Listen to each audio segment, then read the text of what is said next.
When trying to sell any product, essentially all of us have buying wounds from stuff that we've bought in the past that wasn't as good as we hoped. It didn't do what we thought, and we thought that we'd wasted money on it. This will impact every salesperson in the world because actually everyone has preconceived ideas about stuff that they buy and if it's good value. One of the really important things for any salesperson is to really understand their buyer's emotional reasons to buy, and actually, have they bought something like this in the past and how did they find the experience? If we don't address buying wounds, essentially what happens is that these barriers come up and they will block the sale, even if they go unsaid.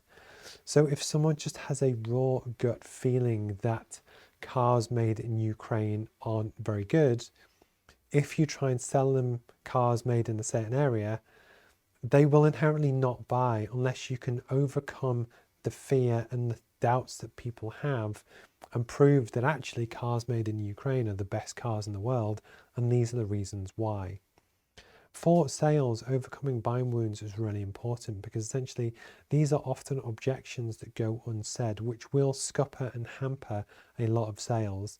And it's really important as a salesperson to address these and overcome. One of the things that we do on the roadmap is really try and show how all of the different areas of personal brand, sales, strategy, marketing really come together, and how if used together, we can do that to be a lot more successful.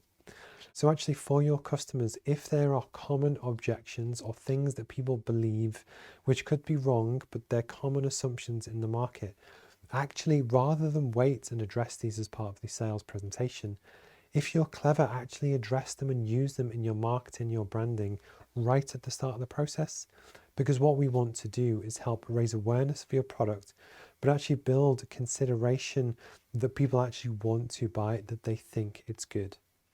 Using these tools to overcome buying wounds is a great way to increase the chance of a successful outcome in sales, and it's all about actually listening to the customer, teasing out the things which might be holding them back, and actually addressing why that's not an issue with your product. This is actually also really important for careers, that if you are looking for a career shift or change, perhaps you're moving from the food industry into tech.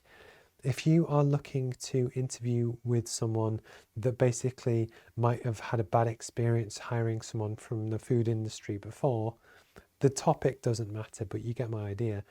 If you're going for a job where there could be any objections or things which people might use against you, address them head on, either in your personal brand, your CV, your experience, or in conversation, to really help just build trust and certainty in the people that you're looking to go for.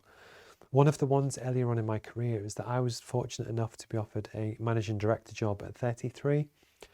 And one of the ways that I had to overcome the potential barriers that why didn't they recruit a 50-year-old who had a lot more experience was just to prove that I was very good at what I did. I knew what I was doing, but I knew that age would be a factor, that when I was looking to achieve certain things, I had to overcome those barriers. So I used the same technique to address concerns that the buyers might have had in hiring me versus hiring someone else. But the important thing is that you can do that too.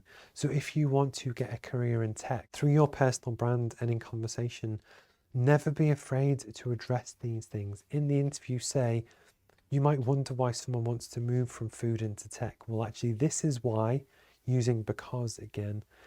And I'm really passionate, I'm fantastic at this. But the point is, emotional buying wounds are things which will hold people back. These are unspoken objections. And the most important thing that we can do is address them, understand them, and also say why they're not an issue. But also we don't have to say that in person. We can actually address that in our marketing and branding before we ever get in touch, which again will help us get to 100% certainty on ourselves, on the product, and the company.